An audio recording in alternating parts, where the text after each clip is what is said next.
स्वदेशी अभियान का जीवंत उदाहरण है भारत की प्राचीन आयुर्वेदिक चिकित्सा पद्धति। यह शब्द योगाचार्य डॉक्टर किशोर ठाकुर ने आयुर्वेद दिवस के उपलक्ष्य पर योग साधकों को आयुर्वेद की जानकारी देते हुए कहे। उन्होंने कहा कि आयुर्वेद भारत की प्राचीन चिकित्सा प्रणाली है जिसे जीवन का विज्ञान कहा जाता है। यह केवल रोगों का इलाज ही नहीं करती बल्कि स्वस्थ और संतुलित जीवन जीने की संपूर्ण पद्धति विकसित करती है। इसी ज्ञान को जन जन तक पहुंचाने और लोगों में जागरूकता बढ़ाने के लिए आयुर्वेद दिवस मनाया जाता है। उन्होंने कोविड का उदाहरण देते हुए कहा कि जब दुनिया को कोई भी कोरोना से बचने का सही रास्ता नहीं नज़र आ रहा था, उस समय आयुर्वेद के चमत्कार से दुनिया अच्छी तरह से परिचित हुई और इसके सहारे लाखों जिंदगियां बचाई गई।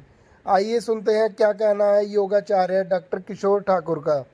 बद्दी से KB24 न्यूज़ के लिए ब्यूरो चीफ कुलभूषण शर्मा के साथ संवाददाता सतीश जैन की रिपोर्ट। नमस्कार जी, मैं हूं डॉक्टर किशोर ठाकुर। आज आयुर्वेद दिवस है। सभी हमारे श्रोतागणों को, दर्शकों को आयुर्वेद दिवस की बहुत बहुत हार्दिक शुभकामनाएं।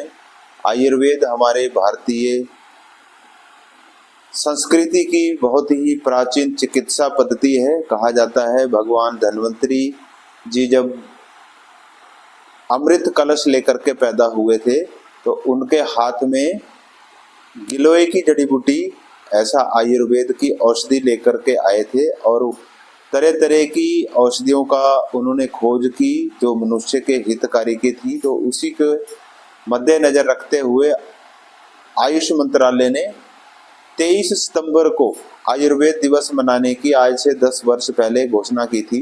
2016 से हर वर्ष मनाते आए हैं। हमने भी आज अपने किशोर योगा अकादमी में आयुर्वेद दिवस के महत्व पर लोगों को जानकारी उपलब्ध कराई। विशेषकर हमने जब आपने देखा होगा कोविड 2020 के बाद से आयुर्वेद की तरफ केवल भारत ही नहीं दुनिया का ध्यान कैसे खींचा है, क्योंकि जब कोविड की चारों ओर से इतनी महामारी थी, दूसरा कोई रास्ता, कोई औषधि, कोई इलाज नजर नहीं आ रहा था, तो एक ही रास्ता, एक ही सुझाव दिख रहा था, आयुर्वेद।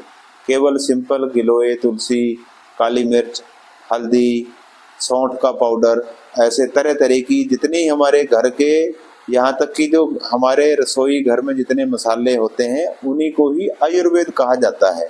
आप प्रतिदिन गिलोय का सेवन करो, तुलसी का करो, अश्वगंधा के पत्ते लो, जामुन के पत्ते लो, अमरूद के पत्ते लो, इतने गुणकारी, इतने प्रभावकारी, इतने लाभकारी होते हैं। खासकर नीम का पत्ता 100 से अधिक बीमारियों पर असर डालता है, इतना लाभकारी है। तो ये जड़ी बूटियां जितनी हमारे आसपास होती हैं सब हमारे स्वास्थ्य के लिए लाभकारी हैं। जिसको किसी को शरीर में डेफिशिएंसी है वो किसी आयुर्वेदाचार्य से थोड़ा सा जानकारी ले सकते हैं और आयुर्वेद का सेवन करें जिससे आप सुखी रहें, स्वस्थ रहें। आयुर्वेद हमें सिखाता है स्वस्थ रह हम कैसे रह सकते हैं, अर्थात स्वस्थ से स्वास्थ्य रक्षणम, स्वस्थ रहते हुए स्वस्थ व्यक्ति की स्वास्थ्य की रक्षा करना, यही आयुर्वेद का ध्येय है।